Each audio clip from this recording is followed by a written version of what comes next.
And welcome, everybody, to the 5 Reasons Sports Postgame Show. The Miami Dolphins have just gotten their first win of the season. Ironically enough, I picked them to lose, but you know what? I guess it worked out for them because they not only won, they won pretty darn big. Everything seemed to work out for Miami today, and now we're joined by Alfredo Ortega. So actually, since you popped in first, I'm going to put you on the spot. Your thoughts on this first Dolphins victory of the year? You called it a must-win. Well, they must have listened.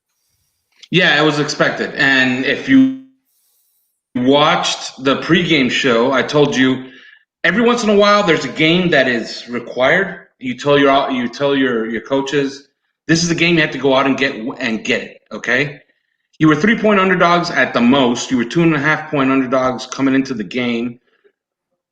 Those lines matter, and they matter all year. When Vegas says you're favored, you should win. When Vegas says you're a slight underdog on the road and it's basically pick 'em, okay, it's time to overachieve just a little bit because you were just a 2.5-point underdog and go and win a game. And what they did is that they actually went out and beat the crap out of the Jacksonville Jaguars, and that's good to see. No kidding. And so you, my friend, how about you? What are your thoughts now that the Dolphins have gotten their first win of the season finally? I actually picked them to win, funny enough. I thought it was going to be more of a shootout, though. I had 27-24. I thought that the Dolphins were going to be in it a little bit, and unexpectedly, I guess, they just dominated Jacksonville. It's funny, I think Jacksonville looked like the team that we thought they were going to be, coming into the season tonight.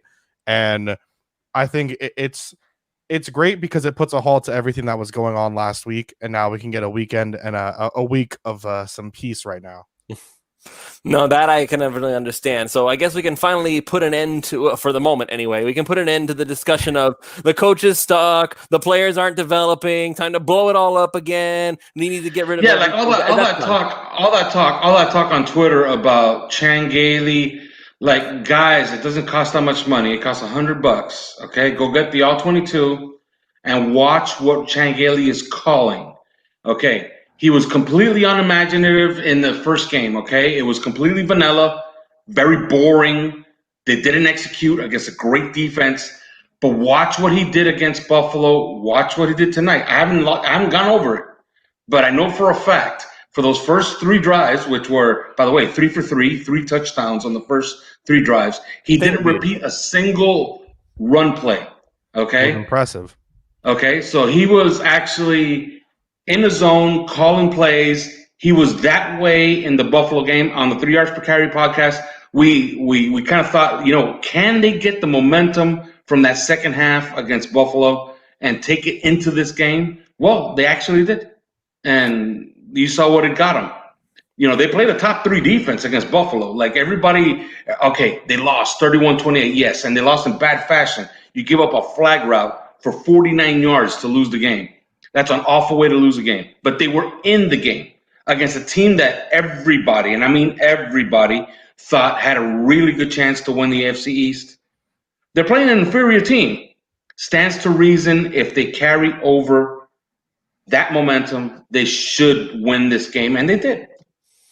And that's the biggest thing about it, because if anything else, if nothing else, if even this game didn't convince you they're good, it should at least convince you that there is improvement happening. There is improvement happening. The offensive line continuing to develop. Solomon Kinley, one of the bigger highlights. You don't hear about offensive linemen, but oh my God, he was just knocking people over left and right. He's getting really confident. You can see it. I mean, after plays, you can see him start chirping. Like, he's starting to really get that confidence going, especially I think there was that false start or offsides that they had pulled off, and he just immediately was just kept pointing and pointing and pointing. I was like, all right, he's already playing good, and now he's getting confident and getting more confident. It's going to be fun. Yeah, I've been going to training camps for ages, okay? But for 5 Reasons Sports, I've been going to training camps for 3 years, and for 3 years, you never heard me say, okay, you got to watch this guard because he's really fun to watch. And I said it all of camp, okay, you got to watch Solomon Kinley. He's fun to watch. And everybody was saying, okay, you're watching a guard. What's so fun about watching a guard? Well, you're watching a guy that's 6'4", 345 pounds, running around hitting people, and he doesn't stop. And Miami Heat, okay, in this Miami Heat, and you've seen it for 3 games now. Okay, it's not a trend anymore. This is who he is. I think they hit on a draft pick. I think if anything, here's a good comparison. He's what Solomon Kinley is what we thought Billy Turner would be. That's what I think is a good way to put it. He was the big baller guy. He is what Jamie Nails was until he got injured. There you go. So a little bit further back for people who remember a little bit more about the Dolphins' history than I do. But you know what? I do remember the name Jamie Nails. I never got to see him play in his prime, but this is such a refreshing thing to see a Dolphins offensive line that actually knows how to block a little bit. I'm not saying it was perfect. There was still a few moments, but better than it. I was talking to Dan Orlovsky this afternoon, and he was saying, "Oh, but they're starting so many rookies, like they can't be good." Okay, let's move it forward. Move it forward 3 games now. Austin Jackson, he has 1 penalty. The penalty that he got called for today was absolute 100% BS. Okay, that was nothing. That was pathetic. Worse. He got his face mask called. Okay, he got his face mask pulled, and that should have been 15 yards the other way. Okay, So I'm sorry, I'm not going to hang him with that penalty. It's now 3 games, 0 penalties, 0 sacks given up, 1 pressure against Buffalo that he gave up. That's 3 games. I'll say I'm one of the first ones to say it. I was completely wrong on Austin Jackson. This is 3 NFL games. I thought he was a developmental project. No, he's an NFL-ready player. We all thought the same thing, man. We all thought the same thing. Draft night was awful. High upside player, but needed the time to cook. Apparently, he was one of them fast cooking meals there. Yeah, he's an NFL player. Now, for those of you that are watching the show, go on NFL.com and go check his age. And then say, wow, like really? Okay.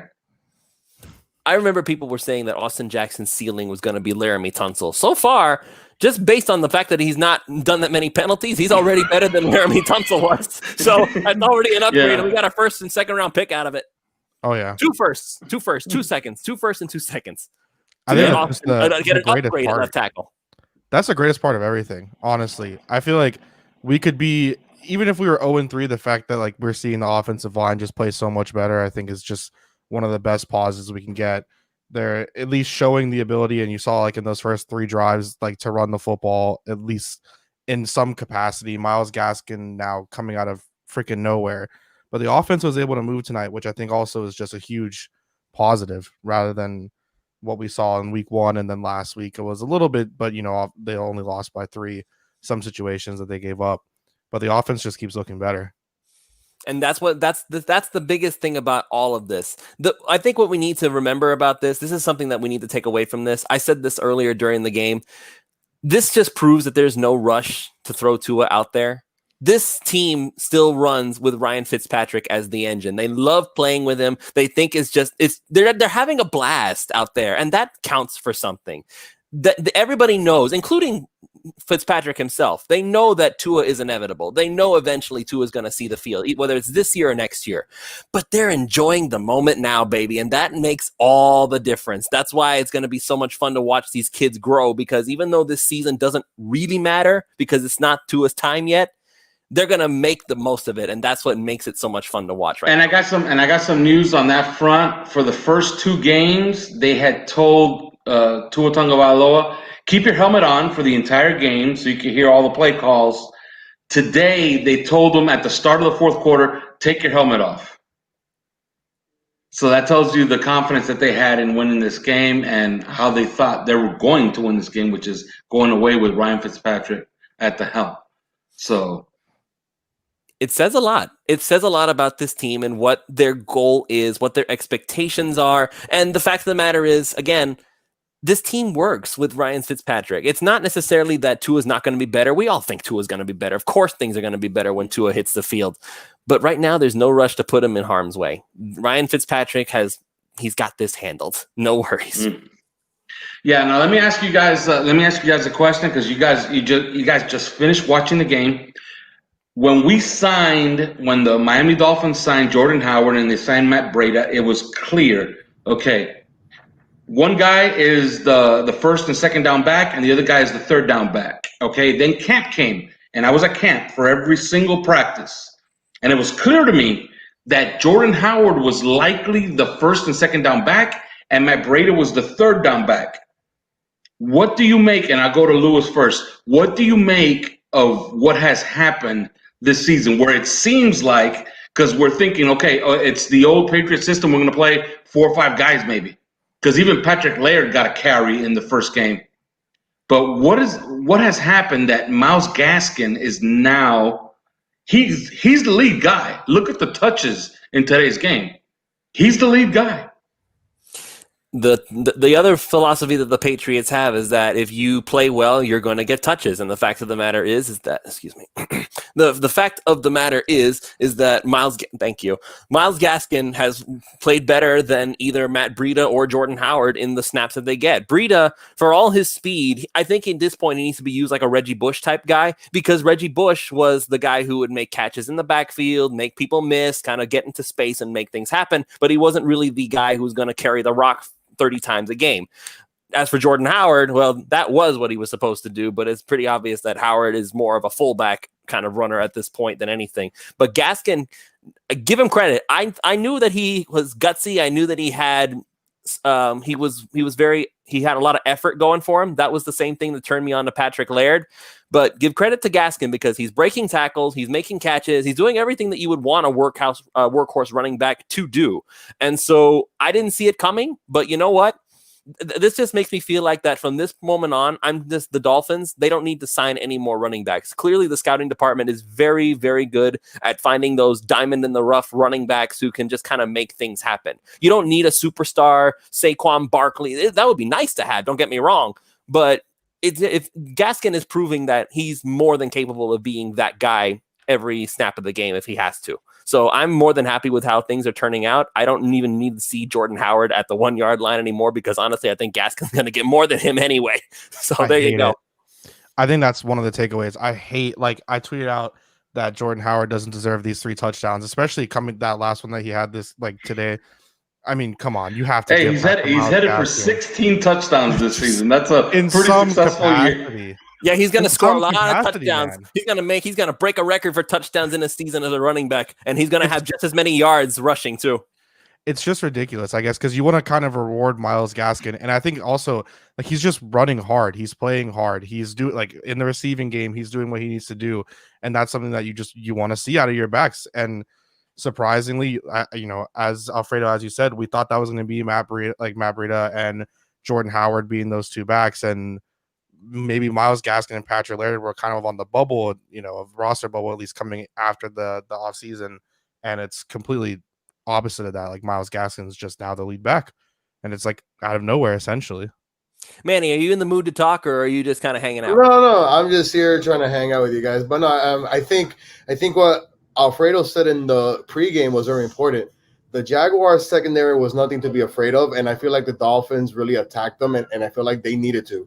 See, they picked on C.J. Henderson today like they picked on Noah Benogany last week. Devontae Parker is making him watch film this week, basically. And it also felt good to see Preston Williams catch a touchdown at least, so that was great. Yeah, it's good to get him going because, man, it's been a rough first 2 weeks for Preston Williams. Oh, yeah. We know he can play. We saw – his sample size it's not 2 or 3 games. It was half a season last year, and he was headed for Devontae Parker's entire season last year. He got injured, so, okay, he deserves a little bit of he deserves an excuse, okay? Mm-hmm. But he does not deserve an excuse for dropping 5 passes in the first 2 games and having as many targets as he did have and not produce with them.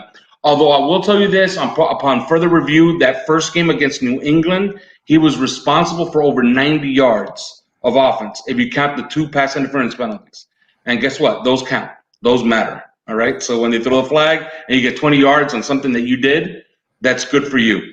But it was good to see him finally, get something for what he's contributed. But this is going to be a good time to get Devontae Parker healthy because – I don't know. He did not look healthy to me. He looked like he was laboring and just bringing himself along to just complete the game.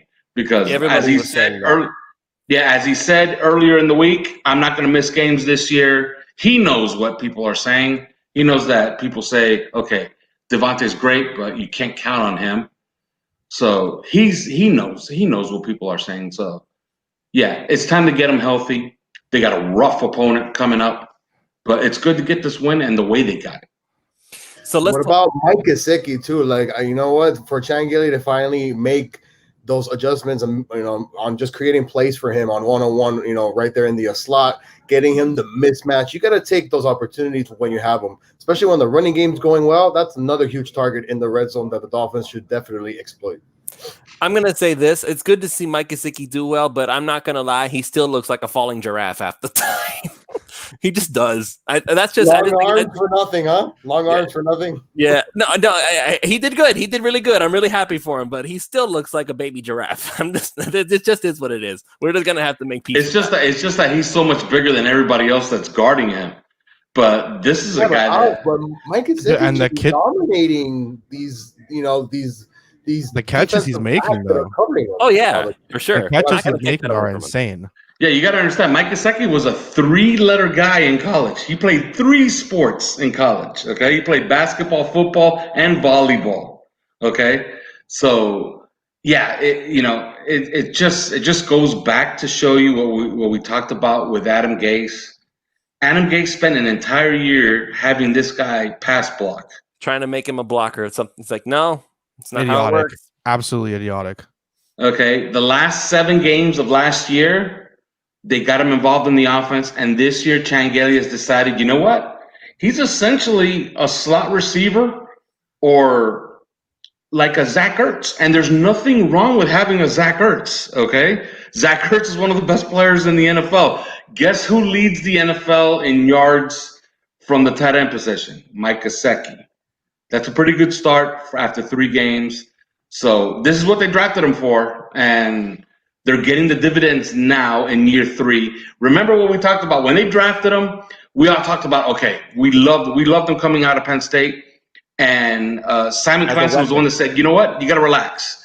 And he looked back at all the other tight ends, even the great ones, okay, Rob Gronkowski, Travis Kelce, all of them. None of them had monster rookie years. It's very, very rare. They always come along slowly. Well, guess what? We're in year 3. Yep. And he leads the NFL in yards for tight ends. That's pretty good.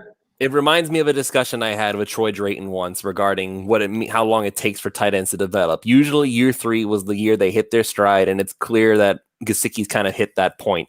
Now, let's go ahead, and we talked about the offense pretty much this whole time. Let's talk some defense. So the defense, obviously, for the last 2 weeks has been the thing that everybody has been ragging on nonstop. Again, I see the little thing there. Thank you, Manny.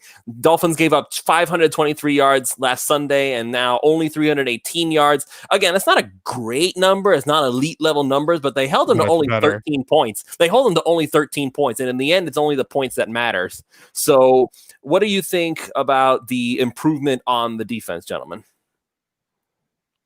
Run game was better. Run defense was a little bit better, which you like to see. I mean, not letting James Robinson run like he ran against the past 2 defenses in the past 2 weeks.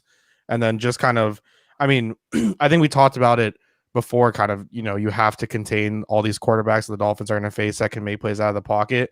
Although Gardner Minshew still had like his moments because it's going to happen. It was at least a lot better than I think everyone thought it might be, considering the fact that the Dolphins were just letting these quarterbacks get out of the pocket and make plays.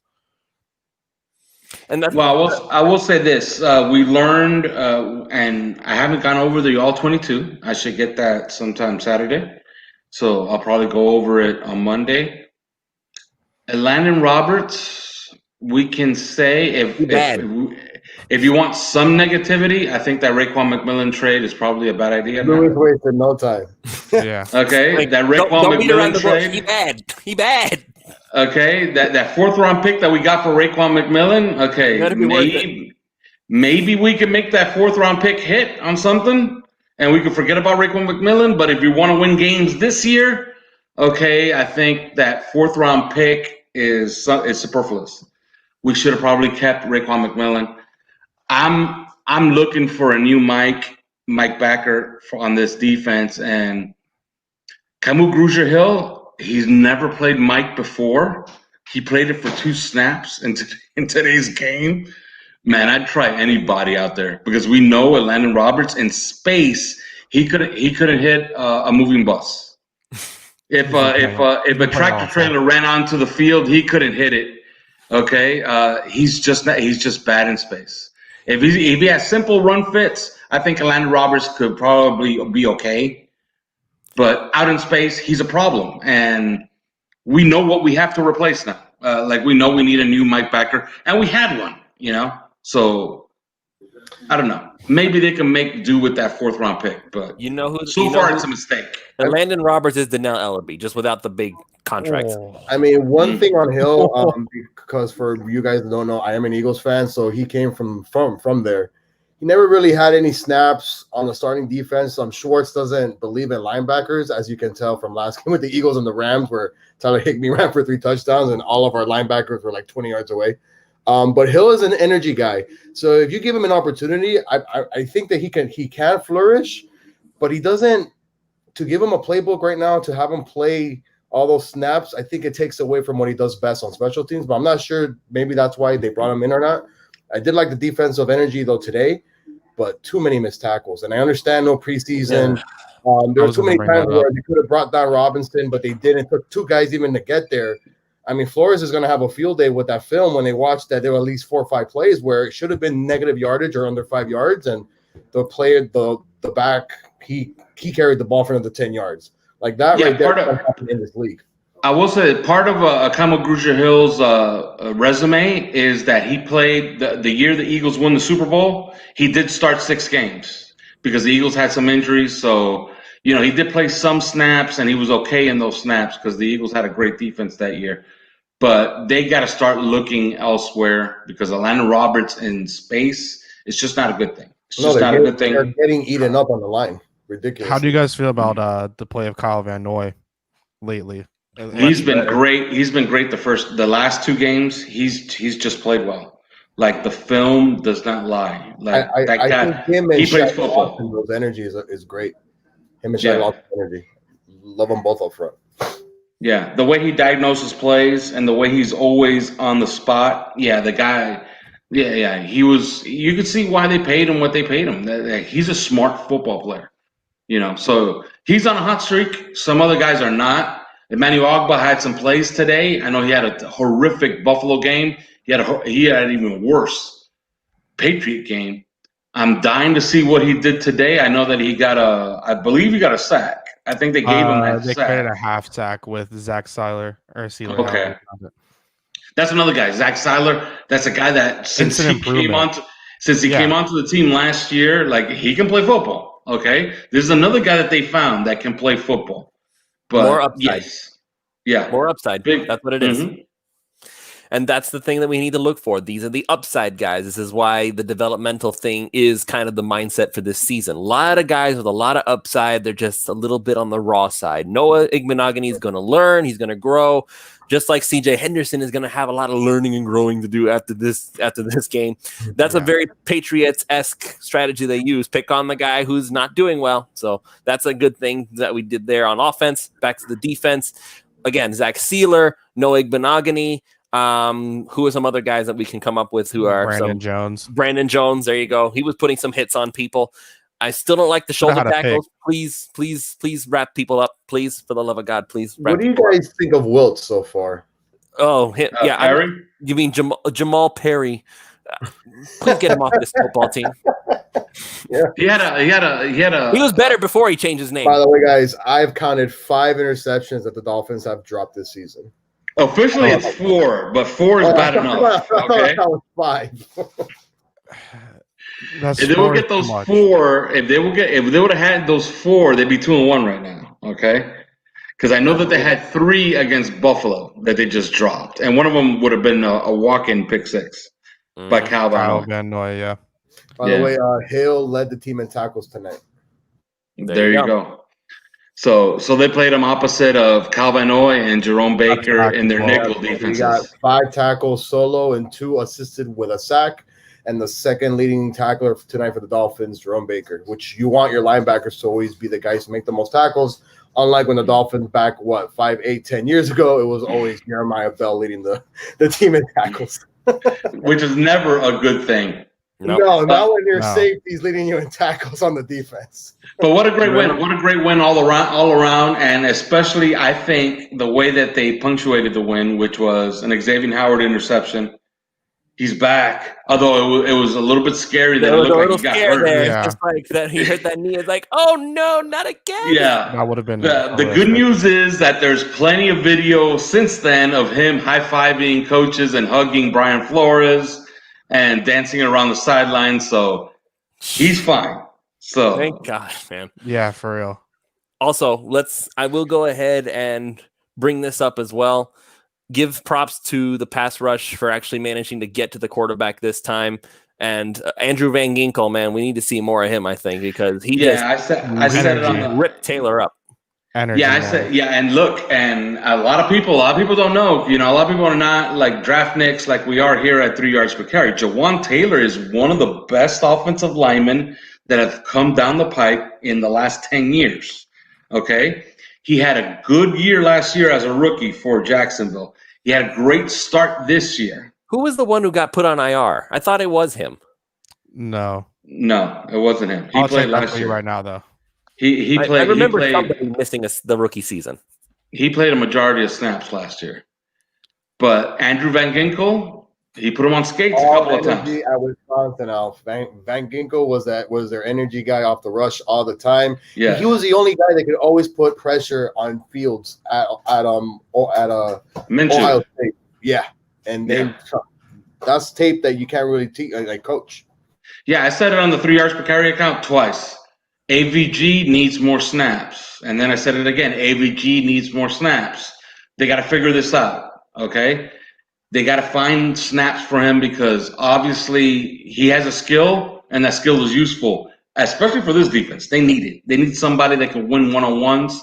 He wins one-on-ones, and that's pretty impressive that he did that today. And let me give some credit because on 3 yards per carry, we make a lot of fun about him. Jesse Davis, he went up against one of the best defensive ends in football in Josh Allen today, and Josh Allen got a sack. But if you remember that sack, it was completely coverage related. Yeah, Fitz sounded like he didn't want to let the clock run out, so he just kind of like, you know what? I'll just brace myself for impact here. Yeah, and just grabbed me. Josh Allen was erased today, so a lot of credit to Jesse Davis. We get on him when he doesn't play well. He played great today.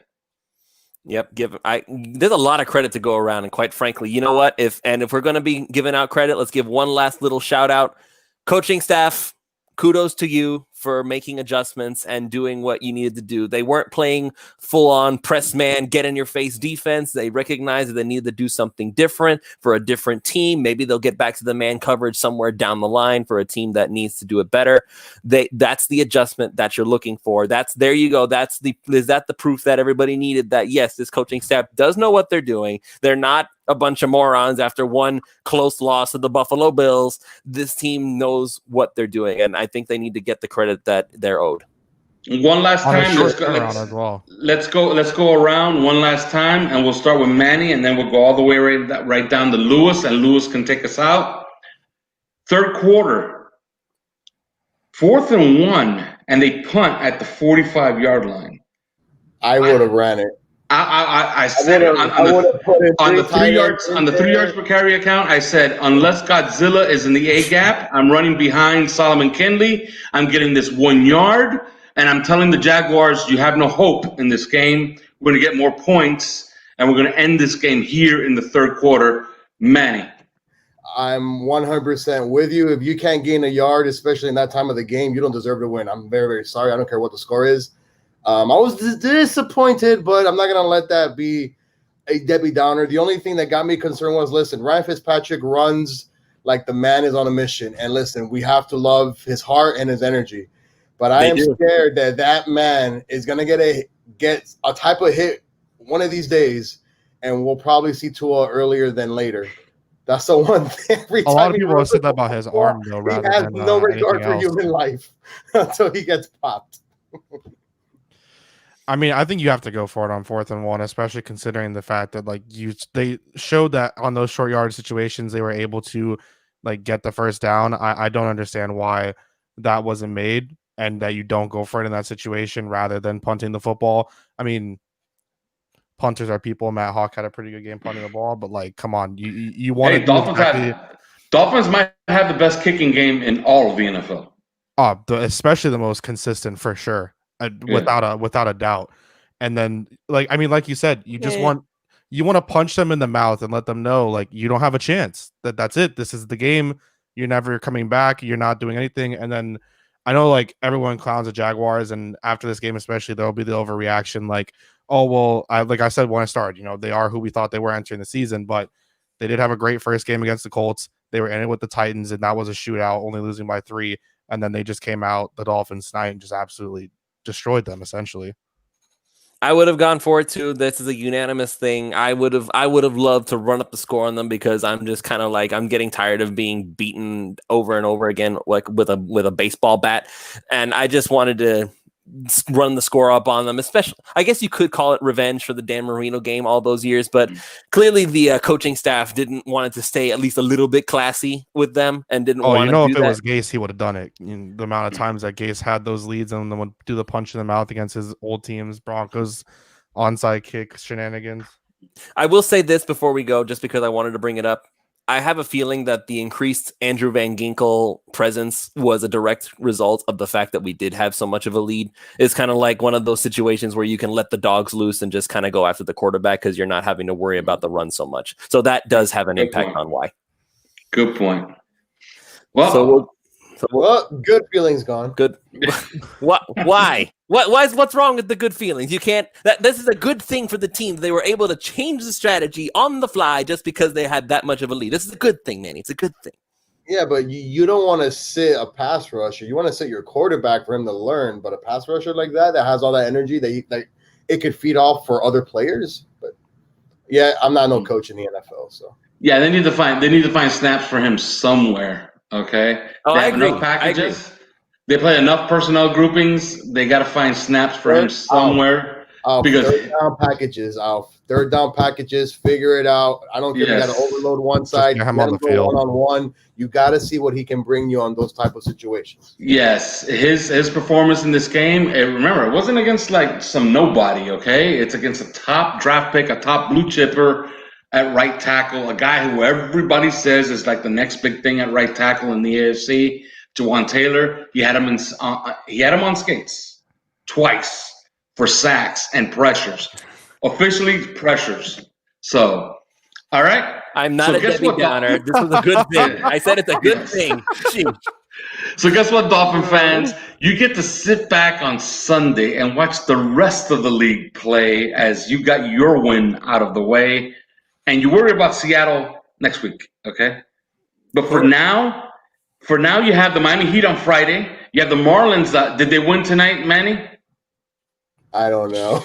I'll check that right now. Check that right now. Who's check that right now. They're beating the Braves in the bottom of the 8th right now, 4-2. 4-2. Nice. There you go. Nice. They need that win. They get that win, they're probably headed to the playoffs, okay? It's almost a lock, all right?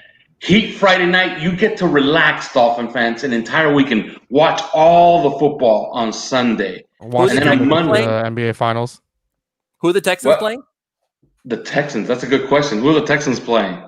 Got that. Because we're on first round draft pick control. We're on first round pick watch. They play the Steelers at 1 p.m. Nice. Go Steelers. Go Steelers on that one. There you go. Not bad. So Dolphin fans, you get to relax. Okay? And then listen to us on Monday as we recap the game. And then we'll do it all over again next Sunday as they play the Seattle Seahawks. Tougher opponent. Tougher opponent. Let's see if they can keep up the momentum. That's going to show a lot.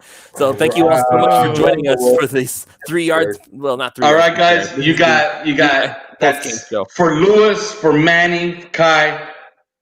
Thank you for joining us. Thank you for being with us in the pregame. Thank you for listening to 3 yards per carry. We will talk to you guys on Monday. We will see you guys next week. All right, guys. Nice job.